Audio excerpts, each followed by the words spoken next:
요한복음 2장 1절에서 11절 하나님의 말씀을 들으십시오.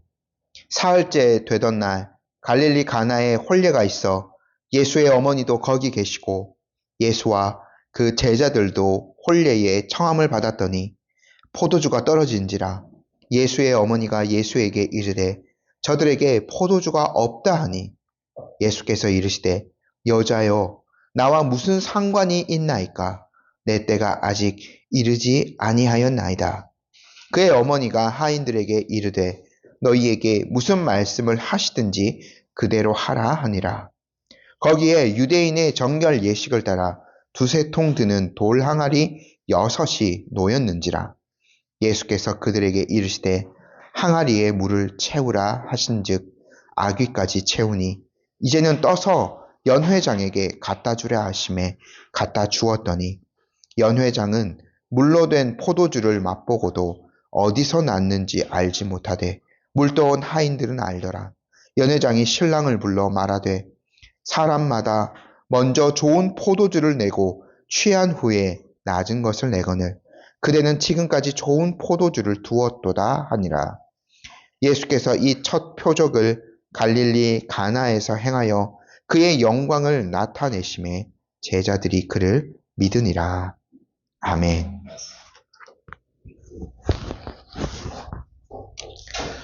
저희가 지난 시간에 예수님께서 몇몇 제자들을 부르시는 장면들을 함께 살펴보았죠. 이 1장에서 말미에서 예수님께 이제 부름받은 제자들의 면면을 살펴보면 일단 세례 요한의 증언이 있은 다음에 세례 요한의 제자 중 2명이 예수님을 따르게 됩니다. 첫 예수님의 제자가 생기게 된 거죠. 한 사람의 이름은 등장하지 않고요. 한 사람의 이름은 안드레였습니다. 이 안드레는 또 나머지 한 명, 예수님의 첫 제자가 된 사람은 처음에는 예수님을 랍비, 좋은 선생님, 훌륭한 선생님이라고 불렀습니다. 하지만 예수님과의 온전한 하룻밤 만남을 통하여서 그들은 변화가 되었죠. 이 사람은 선생님 정도가 아니다. 이 사람은 바로 성경이 기록한 메시아라고 인식을 하기 시작하였습니다. 그래서 안드레는 자기의 형제인 시몬에게 예수님을 소개하게 됩니다.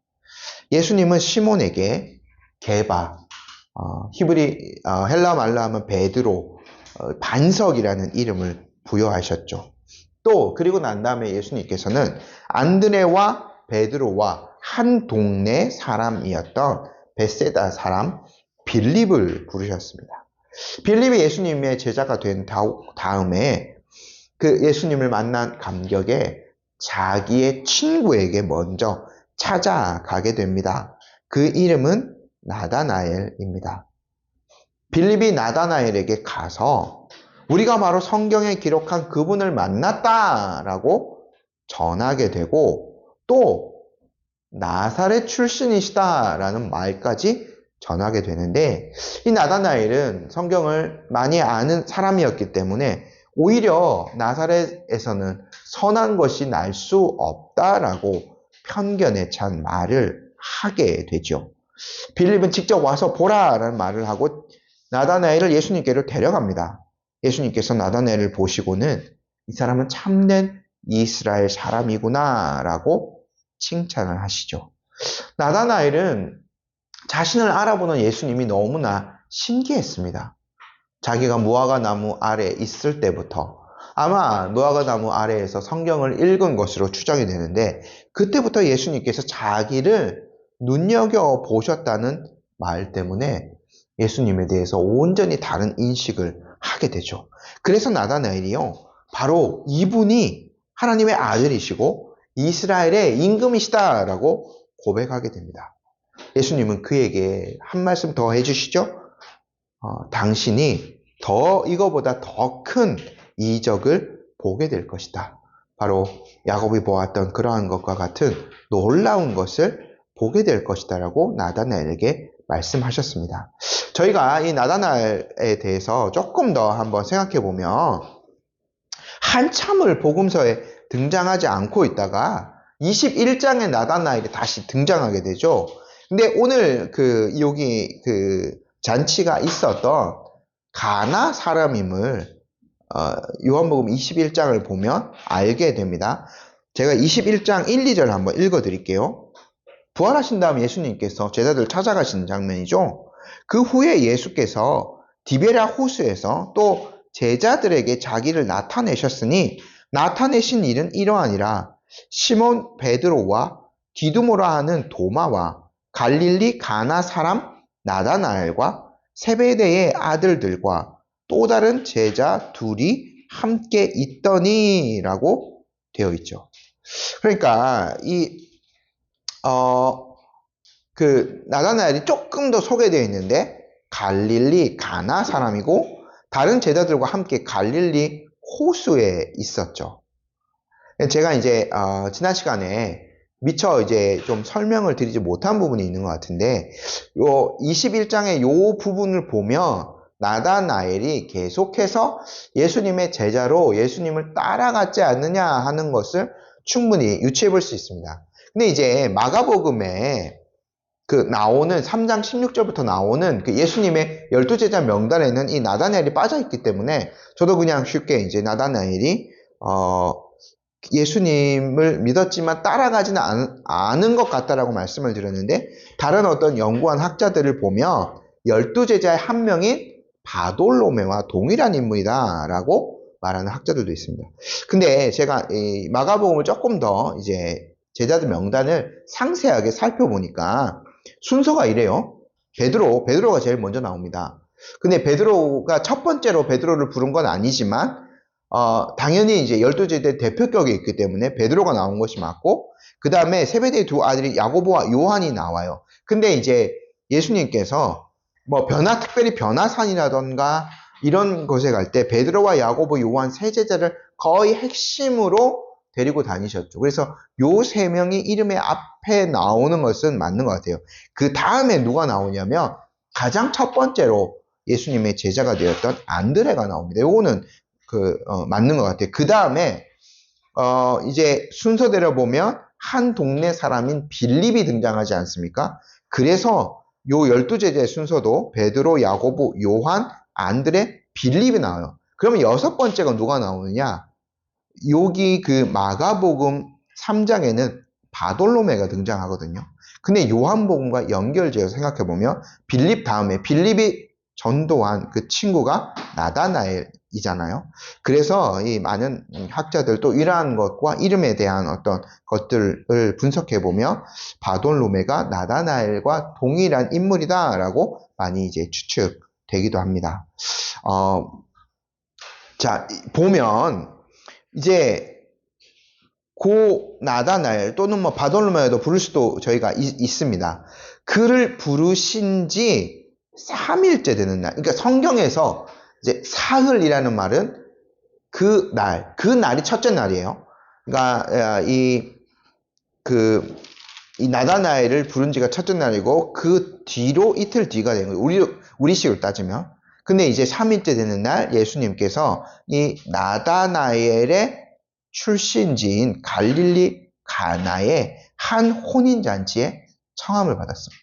지금 이렇게 형성된 예수님의 그 제자들 그룹이 전체가 다 갈릴리 가나의 혼인잔치에 참여했다고 보면 되겠습니다. 저희 1, 2절 함께 한번 읽어볼게요. 사흘째 되던 날 갈릴리 가나에 혼례가 있어 예수의 어머니도 거기 계시고 예수와 그 제자들도 혼례에 청함을 받았더니 자, 이 가나라는 지명은 자주 등장하는 지명이 아니라서 찾아보면 학자들마다 그 마을이 어디에 있었는가 의견이 조금씩 다른 것들이 있더라고요. 근데 저희가 짐작해 보면 나사렛과 가버나움 사이에 있는 어떤 마을이라고 추정해 볼 수 있을 것 같습니다. 그래서요, 이 나다나엘이 그렇게 멀지 않은, 그러니까 나사렛과 그렇게 멀리 떨어져 있지 않은 가나 출신이기 때문에 오히려 이제 그 동네를 잘 알기 때문에 나사렛에 대한 편견을 더욱더 가지고 있었는지도 모를 것 같습니다. 그리고요, 이 예수님의 육신의 어머니인 마리아가 잔치에 초대되어서 지금 중요한 일을 맡고 있는 것으로 보이거든요. 그래서 이 가나라는 지역이 나사렛과 그렇게 멀지 않은 지역이며 또 아마 이 마리아 쪽에 어떤 친척, 원인척 이런 사람이 지금 혼례를 하고 있는 것으로 보입니다. 근데 이제 요한은 마리아 이름을 직접 언급하지는 않습니다. 그것이 사실 중요한 것이 아니기 때문이죠. 근데 우리가 요 당시에 혼례에 대해서 한번 생각해 보면 지금도 그렇지만 사실 그 혼인잔치에 있어서 가장 중요한 거는 두 사람을 축하하는 겁니다. 근데 또 생각해 보면 우리가 결혼식 한번 생각해 보면 그 결혼식에 당사자를 직접 아는 사람들보다는 사실은 양쪽 부모님, 그러니까 신부 측의 아버지와 어머니의 아는 그 사람들, 친척들, 신랑 쪽도 마찬가지죠. 그 사실은 부모님의 잔치인 격이 더 크죠. 근데 이제 저희 같은 경우에는 워낙 예식을 이렇게 바쁘게 진행하다 보니까 저도 예전에 이제 혜연자매 결혼식 할 때 30분 만에 모든 걸 다 마치라고 하더라고요. 뭐 처음부터 시작해서 마지막 그 강복 선언까지. 그래서 너무 정신없이 했던 기억이 있는데 이 당시에 그리고 지금 이런 문화권 같은 데서는 결혼을 이렇게 우리처럼 하지 않죠. 막 번개불에 콩고어 먹지 이렇게 하지 않죠. 몇 날 며칠을 즐깁니다. 멀리서부터 오는 사람도 있기 때문에 뭐 3, 4일 뭐 이렇게 계속 매일 잔치가 열리는 거죠. 그래서 이 당시에 하객들을 즐거워하게 만들기 위해서는 가장 필수적인 것이 포도주입니다. 어르신들이 와서 거기에서 신랑 신부 축하도 해주고 뭐 그게 또 다는 아니죠. 포도주를 마시고 흥이 나야 진짜 잔치인 겁니다. 사실 신랑 신부 축하해 주는 거는 야 누구야 축하한다 좋은 사람 만났네 그래 잘 살아라 요 몇 초간에 한마디면 끝이 나죠. 결혼식에 물론 이것이 중심입니다만 그거보다 더 사실 사람들이 이렇게 본성적으로 즐기는 거는 포도주를 마시고 춤추고 하는 이러한 것들인 거죠. 그래서요 이 끊임없이 포도주가 나와야 합니다. 흥을 돋워줘야 되죠. 뒤에 이제 연회장, 구절에 연회장이 등장을 합니다만, 이 연회장이 주로 해야 되는 일은 아마 이거였던 것으로 보입니다. 사람들의 흥을 돋워줘서 잔치가 정말 떠들썩하게 진행될 수 있도록. 그런데 이 잔치에서 있어서는 안 되는 너무나 중대한 사건이 발생해 버립니다. 포도주가 떨어진 거죠. 이렇게 되면 어떻게 되냐? 사람들이 흥겨워하다가 갑자기 그 흥이 뚝 떨어져 버려요. 그리고 포도주가 끝나는 동시에 그 잔치도 동시에 끝나게 된다고 봐야 됩니다. 근데 그 잔치가 이렇게 어설프게 끝나는 것으로 다가 아니에요. 잔치를 연 신랑과 신부 측의 부모님은요, 초대한 손님들을 볼 낯이 없게 되는 겁니다.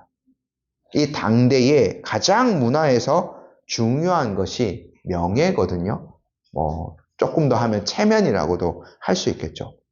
근데 그렇게 포도주가 떨어짐으로 말미암아 그들의 명예가 완전히 실추되어져 버린 거죠. 저 사람들은 잔치 준비도 제대로 못하는 사람, 손님 초대해 놓고 포도주도 제대로 준비하지 않는 사람이라고 온갖 비난을 다 듣게 되죠. 이렇게 큰 위기의 상황에서 예수님과 제자들이 잔치에 있게 된 거예요. 근데 예수의 어머니 마리아가 요 잔치에서 중요한 역할을 한 것으로 보이는데 어쩔 수 없어서 예수님께 이 상황을 알리게 된 거죠. 3절 말씀 함께 한번 보겠습니다. 포도주가 떨어진지라 예수의 어머니가 예수에게 이르되 저들에게 포도주가 없다 하니 잔치에서 연회장이 무엇을 잘못했던지 아니면 예상외로 너무 많은 하객이 와서인지 포도주가 한 방울도 남지 않게 된 겁니다. 여기서 포도주가 없다는 것은 포도주가요, 부족합니다. 요런 정도가 아니라 완전히 한 방울도 남지 않게 되었다고 마리아가 상을 보고한 거예요.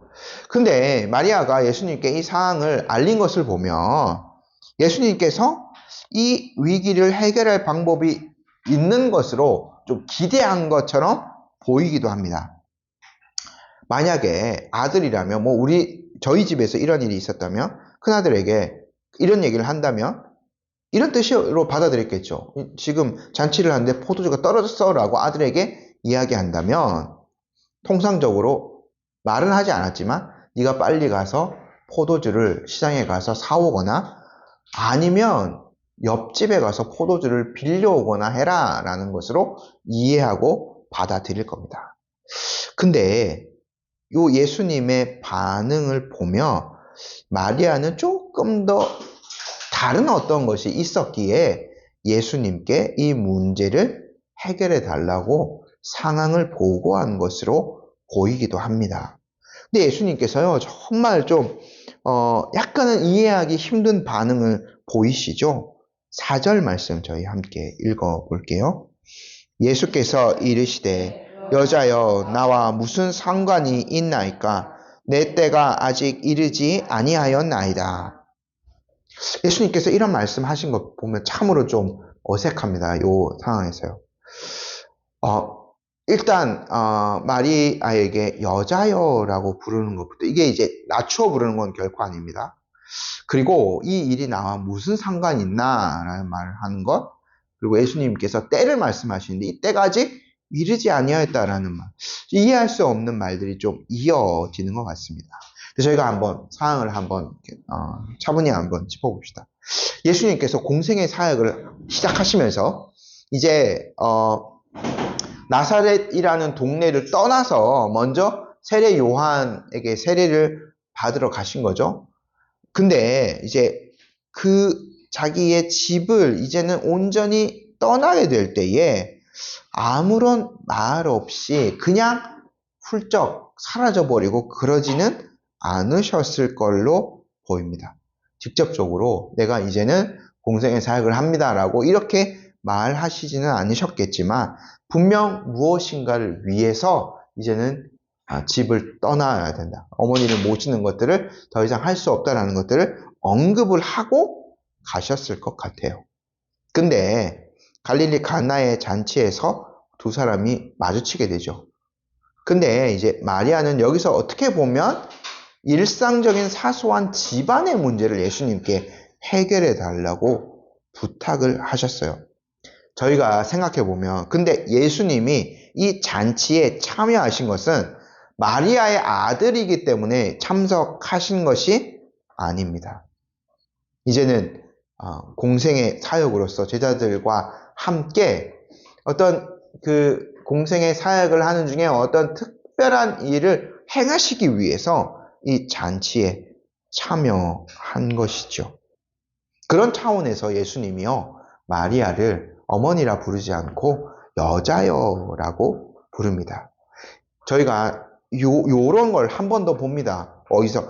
그 요한복음 4장에서요. 요한복음 4장에서 예수님이 누굴 만나요? 사마리아 성의, 수가성의 여인을 만나죠.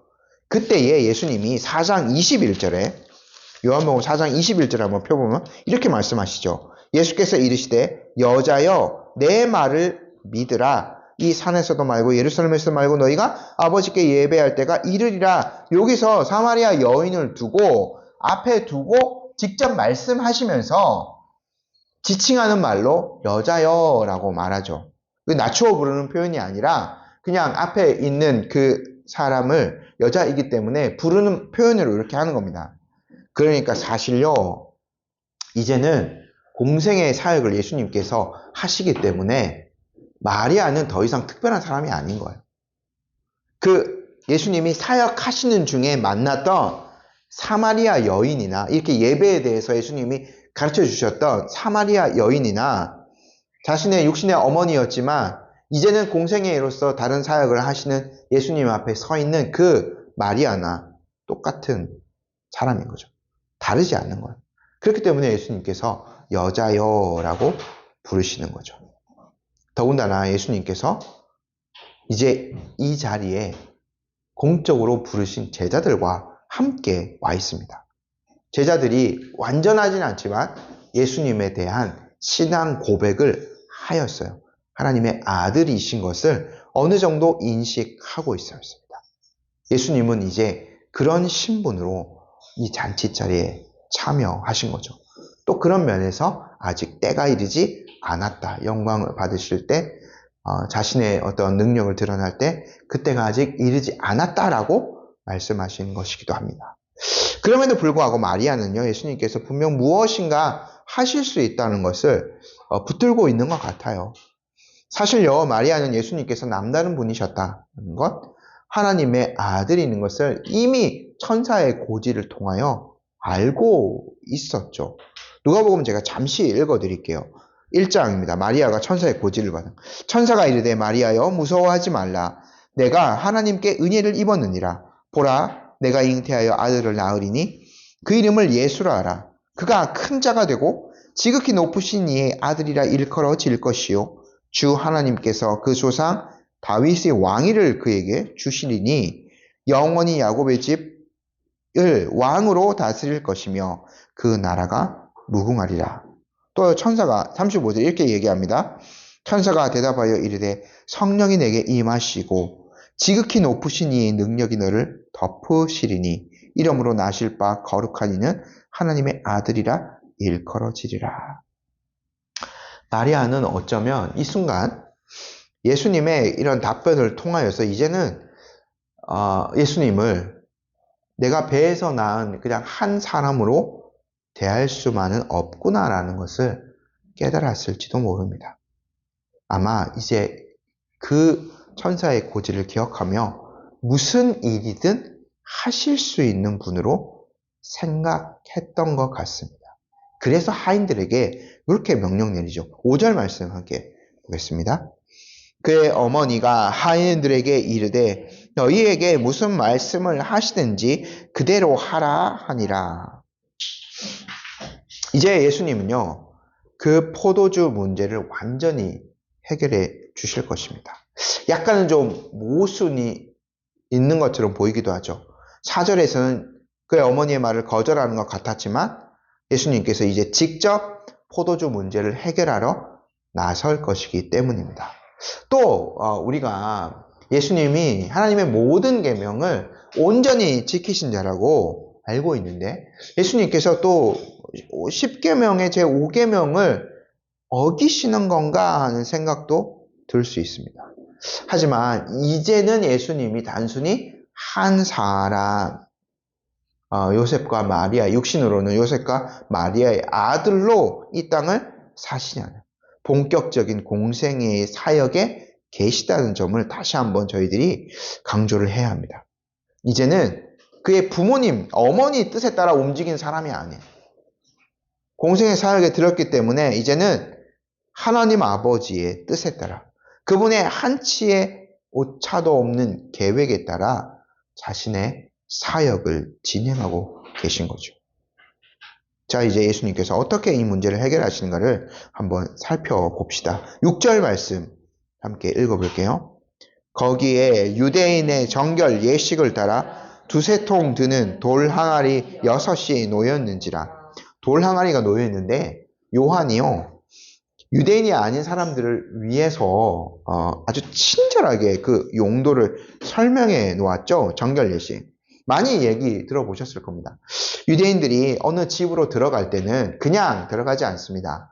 먼저 그 집 입구에서 이 항아리에 담긴 물을 떠서 주로 종이 없으면 그 집에서 가장 어린 사람, 한이 같은 애가 나가서 손님 물을 떠가지고 바가지에 물을 떠서 손님의 손을 씻겨드리고 발을 씻겨드립니다. 그런 다음에 이제 그 집으로 들어가게 되죠. 요게 이제 이 당시의 정결 예법입니다. 근데 이 잔치집에는 손님이 많이 오기 때문에 포도주가 한 방울 남지 않을 정도로 손님이 많았기 때문에 이 돌 항아리도 매우 큰 것으로 준비한 것으로 보입니다. 뭐 수백 명이 오면 다 씻겨 드려야 되니까요. 그래서 이 항아리 하나의 크기가 두세 통 정도인데 여기서 이 한 통이라는 거는 단위로 우리 오늘날의 단위로 치면 40리터예요. 그러니까 두세 통이니까 뭐 큰 거는 세 통이라 치면 120리터, 적은 거는 이제 80리터 정도가 들어가는 거죠. 평균으로 100리터다라고 치면 항아리 6이 있으니까 약 600리터의 물이 담길 수 있는 어마어마한 그런 돌 항아리들이 있었던 거죠. 요한이요, 의도적으로 이걸 구체적인 상황으로 묘사합니다. 그러니까 요 돌이요, 유대인의 정결 예식을 위해서 사용되는 것이다 라고 딱 이렇게 설명해 놓았죠. 이건 옛 질서예요. 이 당시에 이미 이제 새로운 하나님의 나라가 선포되고 있었어요. 퍼져가고 있었어요. 세례 요한의 그 세례가 많은 사람들에게 널리 이제 인식되고 있어서 많은 사람들이 회개의 세례를 받았고요. 예수님의 사역이 이제 막 태동하고 있는 시기였습니다. 그럼에도 불구하고 아직도 수많은 사람들은 이런 옛 질서에 사로잡혀 있는 거죠. 정결 예식을 통하여서 자신들이 손을 씻지 않은 채로 먹지 않는다는 이런 율법 잘 지키고자 하였을지도 모릅니다. 그러나 예수님이 지적하셨듯이 이 그 옛 법에 사로잡혀 있는 사람들은요, 그 법을 지키는 것보다 더 중요한 그 법을 주신 하나님 자체와 또 율법의 정신, 율법을 통해서 사랑해야 될 이웃을 잊어버리고 살아가고 있었어요. 이제는 예수님께서 이런 옛 질서를 새로운 질서로 바꾸실 것입니다. 그래서 예수님께서 이제 하인들에게 명령하시죠. 그 물통, 비워져 있는 그 물통들, 물을 가득 채우라고 말씀하십니다. 7절 말씀 저희 함께 읽어볼게요. 예수께서 그들에게 이르시되 항아리에 물을 채우라 하신즉 아기까지 채우니.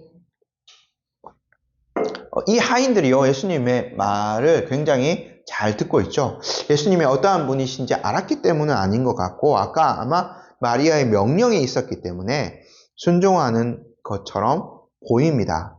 근데 이들의 순종도 참으로 예수님의 이적에 중요한 장치가 됩니다.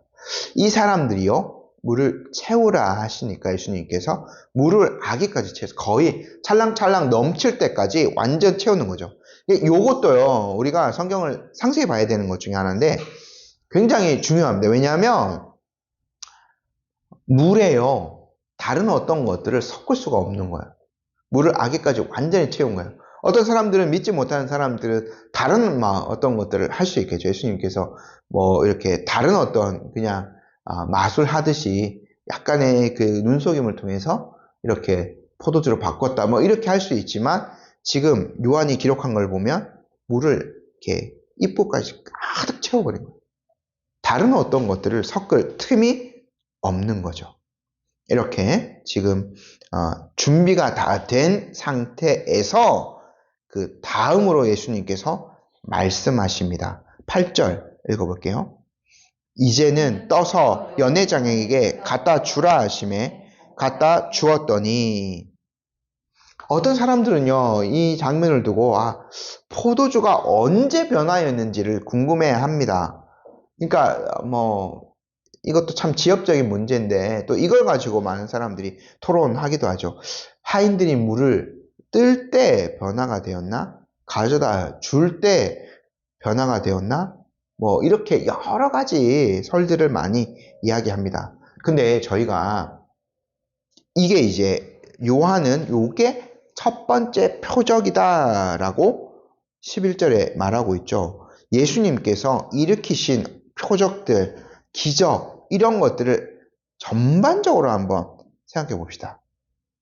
아주 특별한 경우를 제외하면, 어떤 경우냐면 예수님이 12의 혈루증을 앓는 그 여인이요.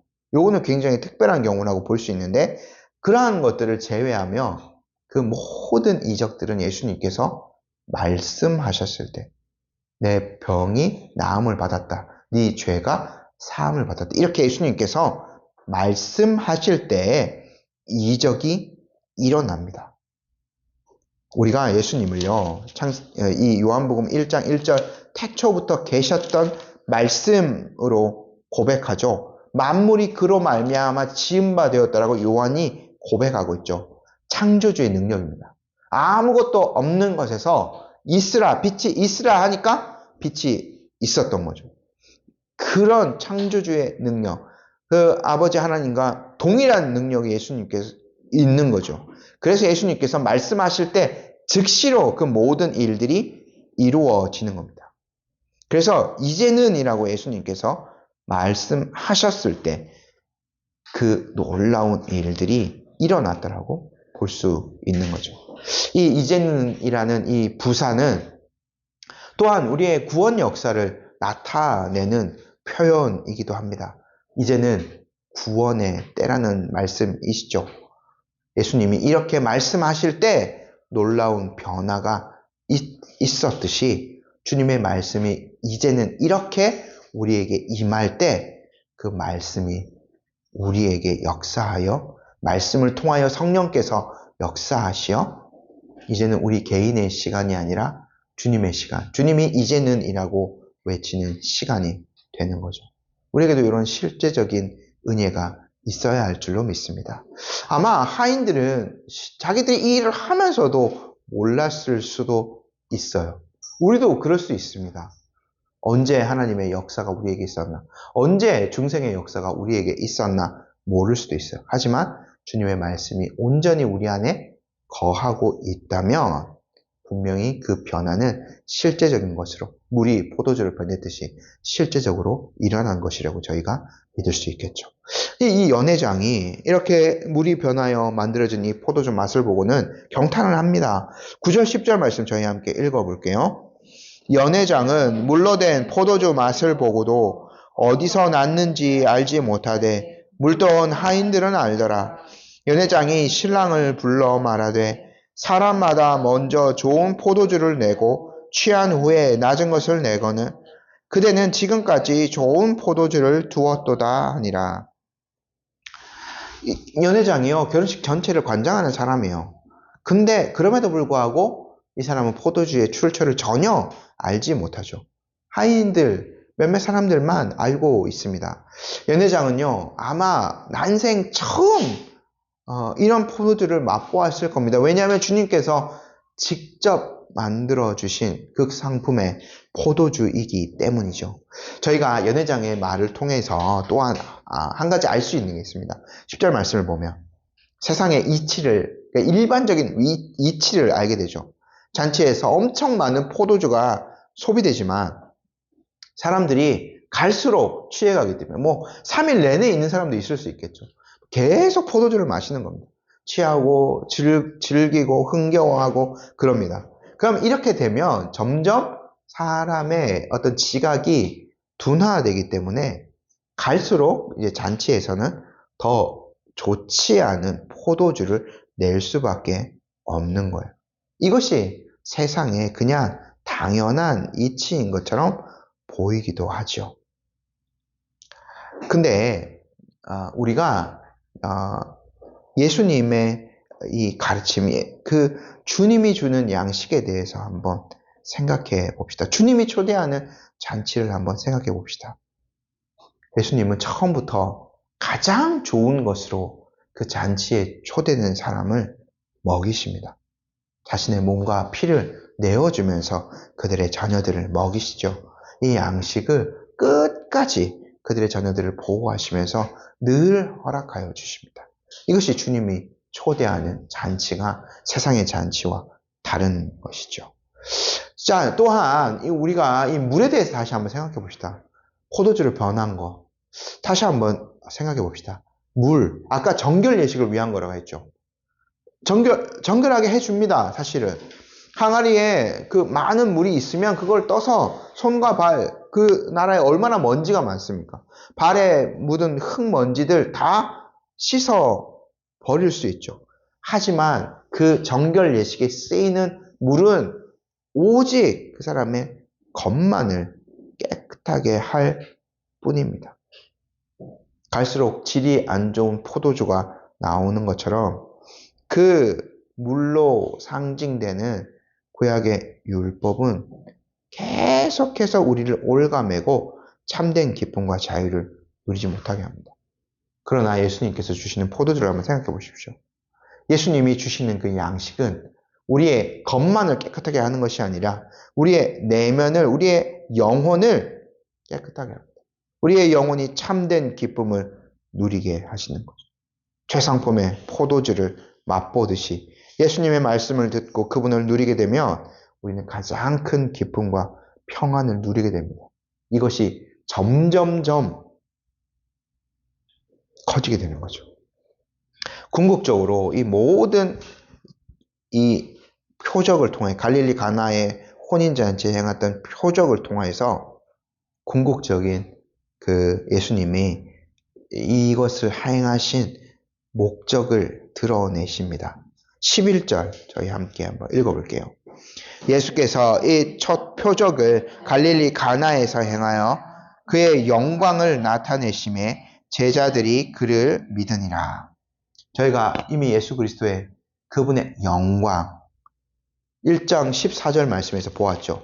말씀이 육신이 되어 우리 가운데 거하심에 우리가 그의 영광을 보니 아버지의 독생자의 영광이요 은혜와 진리가 충만하더라. 그리스도께서 드러내시는 영광, 그분이 소유하시는 영광은 아버지의 독생자의 영광입니다. 은혜와 진리가 충만한 것입니다. 예수님은 이 혼인잔치의 이 이적을 통하여서요 여러 사람을 기쁘게 해주셨을 겁니다.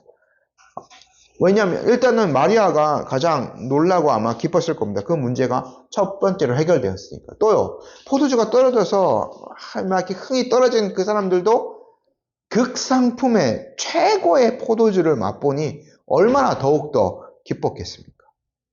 하지만 그렇게 인간적인 기쁨을 주는 것으로 이 이적이 끝나지 않았죠.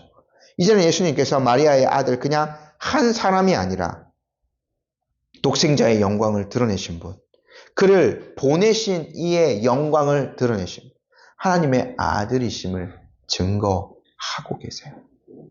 제자들이 이제 이 표적 통하여서 이 첫 번째 표적을 통하여서 더욱더 그들이 고백하였던 그 고백에 대한 예수님의 존재에 대한 확신을 가지고 그분을 따르게 됩니다.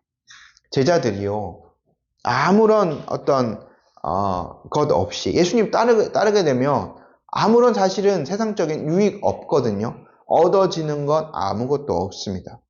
그럼에도 불구하고 제자들은 3년 넘게 예수님을 계속해서 따라다녔거든요. 머리둘 곳 없다라고 말씀하신 것처럼 아무것도 가진 건 없는 예수님을 따라갑니다. 왜냐하면 이러한 표적들, 예수님의 그분의 가르침들을 통해서 그분의 영광을 계속해서 점차 맛보았기 때문에 그들이 처음 어떻게 내뱉었는지 모르는 그러한 놀라운 믿음의 고백들에 대해서 점점 더 확인하고 확신하면서 저는 예수님을 따르게 되는 거죠.